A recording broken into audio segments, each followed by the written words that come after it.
دستگیری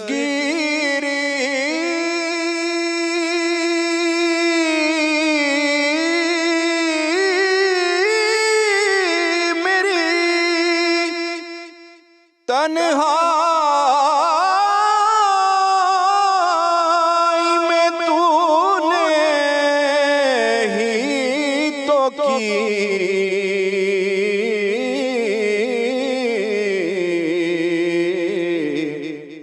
میں تو مر جاتا اگر ساتھ نہ ہوتا تیرا، میں تو مر جاتا اگر ساتھ نہ ہوتا تیرا۔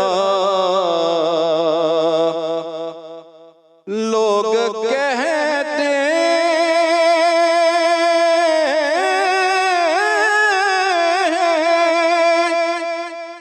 کہ سایہ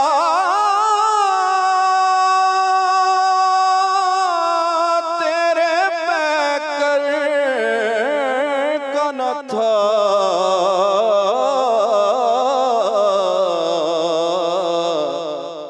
میں تو کہتا ہوں کہ جہاں پر میں ہے سایہ تیرا، کچھ نہیں مانگتا۔ سبحان اللہ، بہت زبردست امیر حمزہ، بہت شکریہ آپ کا، اور بڑے خوبصورت طریقے سے آپ نے آقا کی شان میں عقیدت و محبت کا نذرانہ پیش کیا، اور امید ہے یہ قبول بھی ہوا ہوگا انشاءاللہ۔ بالکل ایسا ہی ہے۔ یہاں وقت ہوا ہے بریک کا، بریک کے بعد واپس آتے ہیں۔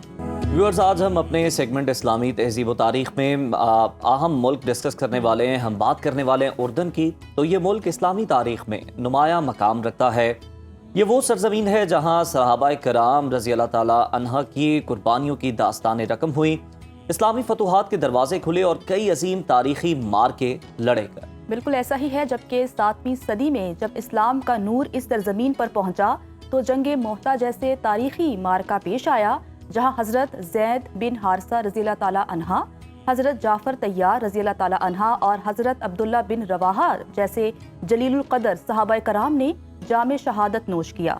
صرف یہی نہیں بلکہ حضرت نوح علیہ السلام، حضرت شعیب علیہ السلام، حضرت یوشع بن نون علیہ السلام اور حضرت موسیٰ علیہ السلام کے قدموں کے نقش بھی اسی مقدس خطے میں ملتے ہیں۔ اردن کو اسلامی تاریخ میں یہ خاص مقام کیوں حاصل ہے؟ یہاں کے تاریخی مقامات ہمارے لیے کیا پیغام رکھتے ہیں؟ اور یہ خطہ مسلمانوں کے لیے کس طرح روحانی اور تہذیبی اہمیت کا حامل ہے؟ اسی پر بات کرنے کے لیے ہمارے ساتھ موجود ہیں ریسرچ اسکالر سید فہد علی قاسمی صاحب۔ قاسمی صاحب، بتائیے گا اردن کو اسلامی تاریخ میں کیوں خاص مقام حاصل ہے، اور اس سرزمین سے اسلامی تہذیب کیسے جڑی ہوئی ہے؟ تھینک یو زہرن جنت۔ آج بہت ہی امپورٹنٹ ملک جارڈن کے حوالے سے ہم کنورزیشن کر رہے ہیں، اور آغاز میں شیخ حجویر کا وہ قول میرے پیش نظر، شیخ حجویر نے فرمایا تھا، سننے والے کا مقام بولنے والے سے بڑھ کر ہے، کیونکہ جو سنتا ہے وہ رب تعالیٰ کی رضا کے لیے سنتا ہے، جو بولتا ہے کبھی رب کی رضا کے لیے بولتا ہے، بہت دفعہ اپنے آپ کو، اپنے نفس کو، اپنی ذات کو راضی کر رہا ہوتا ہے۔ اس عزم کے ساتھ میرا بولنا اور ویورز ہمارا سننا پروردگار کی رضا کے لیے ہو، ہمارے نفس کی، ہماری ذات کی رضا کے لیے نہ ہو۔ آج ملک اردن کے حوالے سے کانورزیشن، اور اردن کے بارے میں آغاز میں یہ کہنا ضروری ہے کہ یہ ایک مصنوعی ملک ہے۔ مصنوعی ملک ان دا سینس کہ اگر ہم ہسٹری میں جائیں، تاریخ میں جائیں، تو جو گریٹر شام ہے، یہ سارے علاقے اصل میں شام ہی کا پارٹ تھے۔ آپ اردن کی بات کریں، آپ لبنان کی بات کریں، آج موجودہ سیریا شام کی بات کریں، تو یہ سارا ایک گریٹر ملک تھا۔ موجودہ فلسطین کی بات کریں، اسرائیل کی بات کریں، یہ سارا ملک شام تھا۔ لیکن جیسے کہ ہم دیکھتے ہیں کہ پہلی جنگ عظیم کے تناظر میں اور پھر دوسری جنگ عظیم تک جب ہم بڑھے، تو یہ برٹش اور فرینچ مینڈیٹس، ان دونوں ممالک کی تقسیم ہے کہ یہ ملک جو ہیں معرض وجود میں آئے اور ان کی باؤنڈریز بنائی گئیں۔ خلافت عثمانیہ کو جب شکست ہو رہی تھی برطانوی سامراج اور فرانسیسیوں نے عرب کے مختلف ممالک پر قبضہ کیا تو انہوں نے یہ باؤنڈریز مصنوعی طور کے اوپر ڈیولپ کی. تو یہ موجودہ اردن بحیثیت ملک پہلی جنگ عظیم کے تناظر میں معرض وجود میں آیا. یہ بات ہمیں ذہن میں رکھنی چاہیے. اردن جو موجودہ اردن ہے بہت ہی تاریخی علاقہ ہے, نبیوں کا مسکن رہا ہے. بہت سے انبیاء علیہ السلام ان کے مقامات اس اردن کے اندر موجود ہیں جن کا آج ہم تذکرہ کریں گے. اگر آغاز میں ہم دیکھیں تو جناب نوح علیہ السلام, نوح علیہ السلام جو اللہ کے برگزیدہ ترین نبیوں میں رسولوں میں سے ایک, جن کو آدم ثانی بھی کہا جاتا ہے علیہ الصلوۃ والسلام, 950 سال اس کرۂ ارض پر تبلیغ کرتے رہے, اللہ رب العزت کی توحید کا پرچار کرتے رہے, مگر وہ چند مٹھی بھر لوگ ہی ان پر ایمان لائے. آپ نے ایک بحری بیڑا اس کی تعمیر کی, ایک کشتی کی تعمیر کی, اللہ والوں کو اپنی کشتی میں بٹھایا, اور دنیا کے جتنے بھی سیمائٹ ریلیجنز ہیں, سامی مذاہب ہیں, ان سب کا اس بات پر اجماع ہے کہ اس کائنات میں ایک بہت بڑا سیلاب آیا تھا, اور اس سیلاب میں جناب نوح علیہ السلام کا وہ جو بیڑا تھا, وہ جو کشتی تھی جو انہوں نے بنائی تھی, اس میں ایمان والے بیٹھے تھے, اور فار ڈیز وہ کشتی جو ہے چلتی رہی تھی. پھر عذاب تھما تھا, سیلاب ختم ہوا تھا, واٹر ریسیڈ ہوا تھا, اور وہ کشتی پار لگی تھی. تو جناب نوح علیہ السلام کے حوالے سے موجودہ ملک اردن میں ایک کلیم ہے کہ ان سے منسوب ایک روضہ, جہاں پر تاریخی طور پر یہ کہنا 100% ایکوریسی کے ساتھ تو نہیں کہا جا سکتا کہ واقعی ان کا روضہ ہے, مگر ایک روایت ہے کہ جناب نوح علیہ السلام بھی اردن میں ہی دفن ہے. بلکہ کچھ لوگوں کا یہ بھی خیال ہے, ون آف دا نریشنز, کہ شاید ان کی کشتی بھی اردن میں کہیں پار لگی اور سیلاب جو ہے ریسیڈ ہوا. دیگر ممالک کے بھی کلیمز ہیں, جیسے ترکی کے اندر کوہ ارارات کے اوپر, آذربائیجان کے کچھ لوگ بھی یہ سمجھتے ہیں کہ شاید جناب نوح وہاں پہ تشریف لے کے گئے, مگر جناب نوح علیہ السلام سے منسوب ایک روضہ آج تک اردن میں موجود ہے. بہت سے لوگوں کے لیے شاید تاریخی طور پہ اہمیت کا حامل ہے.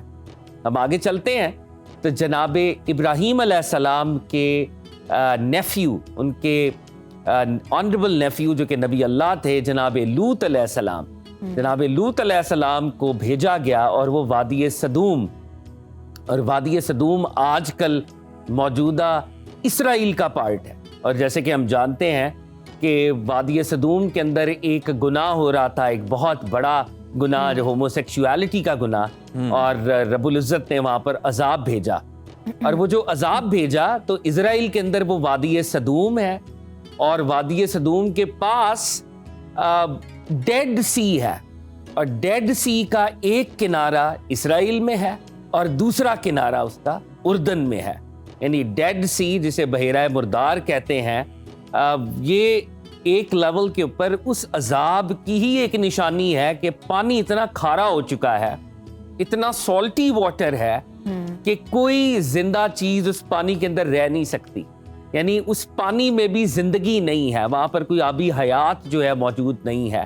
انسان بھی چاہیں تو اس پانی کے اندر ڈوبتے نہیں ہیں, اس کو ڈیڈ سی کہا جاتا ہے. تو جناب لوط علیہ السلام اس پورے علاقے میں آئے تو اس کا ایک کنارہ کہہ لیں وہ اردن میں ہے, اور اردن ڈیڈ سی, یہ بھی ایک انٹرسٹنگ اینگل ہے. اس سے بڑھ کر, اور میرے ویورز کی زیادہ دلچسپی کا باعث ہوگا, جناب موسیٰ علیہ السلام کلیم اللہ, جناب موسیٰ علیہ السلام جب اپنی قوم کو آزاد کروا ریڈ سی انہوں نے عصا سے 2 ٹکڑے کیا اور اپنی قوم کو لے کے وہ نکلے, تو وہ ارض مقدس, پرامسڈ لینڈ, موجودہ فلسطین کی طرف سفر کر رہے تھے. اور جو ہولی لینڈ جس کو کہا جاتا ہے, ارض مقدس کہا جاتا ہے, وہ جارڈن ریور, دریائے اردن اور میڈیٹرینین سی, میڈیٹرینین سی اور دریائے اردن کے درمیان جو پورا خطہ ہے وہ پرامسڈ لینڈ ہے, اور وہ آج کل کا فلسطین اور اسرائیل ہے. تو جناب موسیٰ علیہ السلام اس ارض مقدس کی طرف سفر کر رہے تھے. He was going towards the promised holy land. مگر رب کی مشیت یہ تھی کہ جب وہ اپنی قوم کو لے کے پڑاؤ ڈال رہے تھے اور پھر آگے بڑھتے تھے، پھر پڑاؤ ڈالتے تھے۔ رب کی مرضی یہ تھی کہ حضرت موسیٰ علیہ السلام جب پرومسڈ لینڈ کے 2 یا 2.5 کلومیٹر دور تھے تو رب العزت کی طرف سے ان کو بتایا گیا کہ آپ کا آخری وقت آ چکا ہے اور اب آپ رب العزت کی طرف سفر کریں گے، آپ کی روح جو ہے اللہ رب العزت کے پاس تشریف لے جائے گی، یعنی ان کا وقت وصال تھا۔ اور حضرت موسیٰ علیہ السلام اس وقت اردن کے اندر موجود تھے، موجودہ اردن میں، اور اس کو ماؤنٹ نیبو کہتے ہیں۔ وہ ماؤنٹ نیبو پر کھڑے ہو کر سامنے ہولی لینڈ کا نظارہ اور زیارت کر رہے تھے، حتیٰ کہ ان کا وصال ہوا۔ تو جناب موسیٰ علیہ السلام سے منسوب روضہ بھی ملک اردن کے اندر ہی موجود ہے۔ تو یہ نبیوں کی سرزمین رہی ہے۔ جناب لوط علیہ السلام کا کنیکشن ہم دیکھ چکے، جناب نوح علیہ السلام کا کنیکشن ہم دیکھ چکے، جناب موسیٰ علیہ السلام کا کنیکشن ہم دیکھ چکے۔ لیکن اب اس سرزمین کے حوالے سے ایک اور اہم بات جو آپ کے سامنے رکھی جائے وہ ہے اصحاب کہف۔ اصحاب کہف وہ اللہ والے جو اس وقت کا جو اسلام تھا، مسیحیت، وہ مسیحیت کے پیروکار تھے، اور اس وقت کا جو بادشاہ تھا جس کو دقیانوس کہا جاتا ہے، بادشاہ جو ہے وہ غیر مسلم تھا، بادشاہ مذہب حقہ کا پیروکار نہیں تھا۔ ان اللہ والوں نے ایک لیول کے اوپر ہجرت کی اور اس علاقے کو چھوڑ دیا اور ایک غار میں پناہ لی، اور رب العزت نے ان اللہ والوں کے اوپر نیند کو طاری کر دیا، اور یہ کم و بیش 300 سال اس غار کے اندر سوتے رہے۔ ان پر موت واقع نہیں ہوئی، یہ زندہ رہے۔ یہ اللہ رب العزت کا معجزہ اور ان اصحاب کہف کے اوپر ایک کرامت کا معاملہ تھا۔ ان کا کتا ان کے ساتھ تھا، یہ اس غار کے اندر رہے، اور پھر جب جاگے تو حکومت بدل چکی تھی، ایک اللہ والا حکمران اس علاقے پر حکومت کرتا تھا، اور وہ ان کو پا گیا، ان کی حقیقت کو پا گیا۔ یہ سارے واقعات قرآن کی سورہ کہف کے اندر موجود ہیں۔ تو وہ اللہ والے جس غار کے اندر موجود تھے، وہ غار بھی ملک اردن میں موجود ہے، دا کیو آف 7 سلیپرز، اور یہ دیگر مذاہب کے اندر بھی یہ روایات موجود ہیں۔ اس سب سے بڑھ کر، اور شاید آج یہ بات کمپلیٹ نہ ہو سکے، کل یہ بات آپ کے سامنے رکھیں گے کہ آج کا موجودہ اردن، اس کا سرکار دو عالم صلی اللہ علیہ وآلہ وسلم سے کیا تعلق ہے۔ جارڈن کی گورنمنٹ نے ایک ریلک کو ڈسکور کیا ہے، اور اس ریلک کو وہ کہتے ہیں دا لاسٹ لیونگ صحابی، آخری زندہ صحابی۔ یہ آخری زندہ صحابی کون ہیں اور یہ اردن کے اندر موجود ہیں، ان کا کیا معاملہ ہے، شاید یہ کانورزیشن ہم کل ہی کر پائیں، اور آج وقت کے دامن میں اتنی گنجائش نہیں ہے۔ ہم اللہ تعالیٰ سے دعا کرتے ہیں، اللہ تعالیٰ ہم سب کو سرکار دو عالم کی، ہم تمام انبیاء کی محبت نصیب فرمائے، اور ان کے نقش قدم پر چلنے کا شرف عنایت فرمائے۔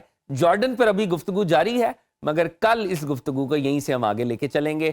عزیر اینڈ جنت، تھینکس الاٹ۔ سید فہد علی کاظمی صاحب ہمارے ساتھ موجود ہیں اور ہمیں اردن کی تاریخی اہمیت کے بارے میں بتا رہی ہیں۔ کل پھر یہ ہمارے ساتھ موجود ہوں گے اور اردن کے جو مزید پہلو ہیں، جو مزید روایات ہیں، ان کے بارے میں اس پر بات کریں گے۔ اور دوسری جانب ناظرین، آپ سب سوچ رہے ہوتے ہیں، خاص طور پر خواتین جو ہمیں دیکھ رہی ہیں، کہ جناب روز افطار میں کیا نیا بنایا جائے، تو اس کے لیے ہم آپ کی پریشانی کو حل کریں گے اپنے افطار پکوان سیگمنٹ کے ذریعے۔ تو بریک پر جانے سے پہلے ہم آپ کو یہ بتاتے چلیں کہ بریک کے بعد جب ہم آپ واپس آئیں گے تو افطار پکوان سیگمنٹ سے نجف راجہ اور انم شیخ آپ کو جوائن کریں گے، اور آپ کو بتائیں گے کہ افطاری میں کون سی نئی مزیدار اور چٹپٹی چیزیں آپ تیار کر سکتے ہیں۔ تو دیکھتے رہیے صدایت تھا۔ السلام علیکم، سنو رمضان ٹرانسمیشن کی خصوصی افطار پکوان میں آپ کو خوش آمدید کہتی ہوں۔